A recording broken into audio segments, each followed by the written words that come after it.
देखिए, जीत मुंबई में हो रही है, जश्न काजीरंगा में मनाया जा रहा है।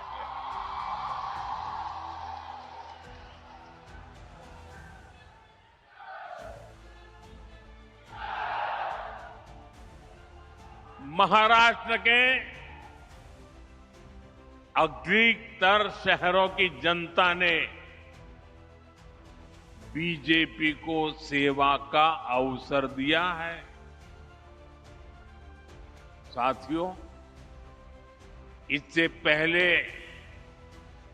दूर सुदूर दक्षिण में केरला की जनता ने बीजेपी को बहुत बड़ा समर्थन दिया है। वहां पहली बार बीजेपी का मेयर बना है।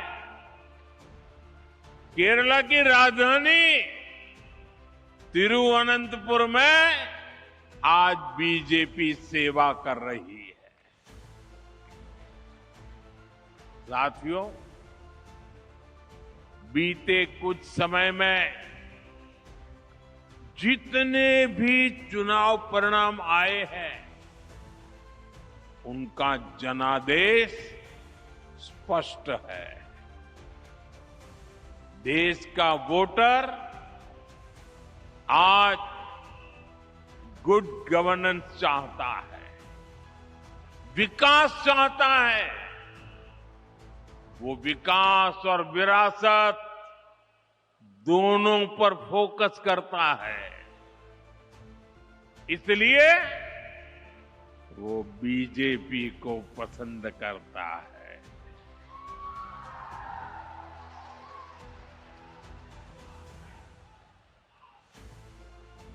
साथियों, इन चुनावों का एक और संदेश है।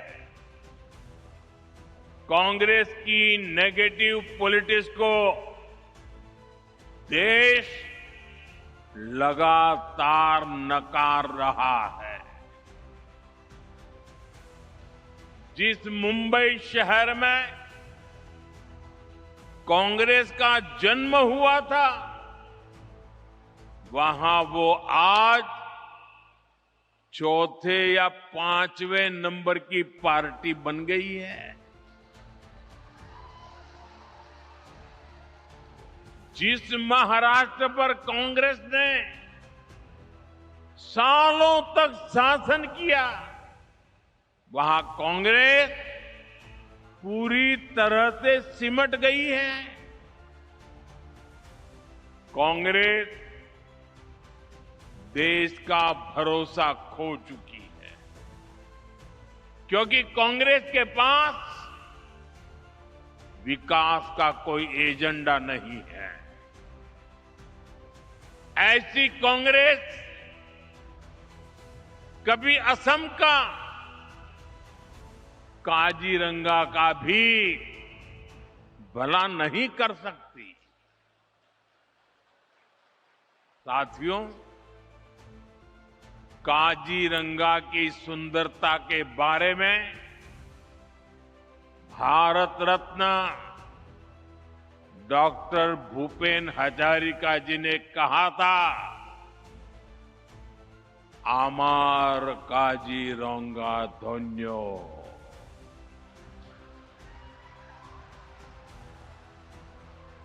प्रकृति दुनिया कुलात खेली, आमार मौन होल पुण्यो।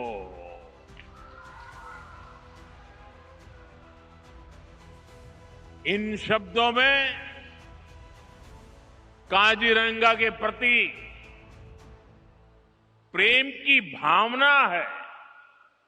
साथ ही इनमें असमिया लोगों के प्रकृति से स्नेह की अभिव्यक्ति भी है।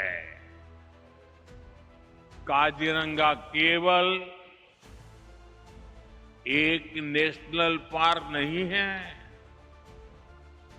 काजीरंगा तो असम की आत्मा है, आत्मा।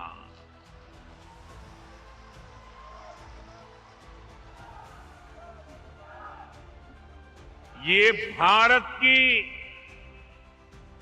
बायोडायवर्सिटी का एक अनमोल रत्न भी है। यूनेस्को ने इसे वर्ल्ड हेरिटेज साइट का दर्जा दिया है। साथियों, काजीरंगा और यहां के वन्य जीवों को बचाना केवल पर्यावरण की रक्षा नहीं है, यह असम के भविष्य और आने वाली पीढ़ियों के प्रति हमारा दायित्व भी है। और फिर मोदी का नहीं, आपका भी दायित्व है।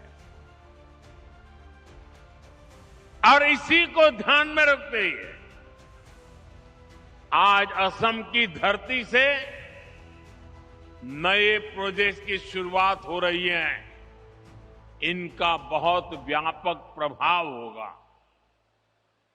मैं इन प्रोजेक्ट के लिए आपको बहुत बहुत बधाई देता हूं। साथियों, काजीरंगा एक सींग वाले राइनो का घर है। हर साल बाढ़ के समय जब ब्रह्मपुत्र का जलस्तर बढ़ता है, तब यही सबसे बड़ी चुनौती सामने आती है। तब वन्य जीव ऊंचे इलाकों की तलाश में निकलते हैं। इसी रास्ते में उन्हें नेशनल हाईवे पार करना पड़ता है। ऐसे समय में राइनो, हाथी और हिरण सड़क के किनारे फंस जाते हैं। हमारा प्रयास है कि सड़क भी चलती रहे और जंगल भी सुरक्षित रहे। इसी विजन के तहत कलियाबोर से नुमालीगढ़ तक लगभग 90 किलोमीटर लंबा कॉरिडोर तैयार किया जा रहा है। इस पर लगभग 7,000 करोड़ रुपए खर्च किए जाएंगे। इसमें लगभग 35 किलोमीटर लंबा एलिवेटेड वन्य जीव कॉरिडोर भी बनाया जाएगा।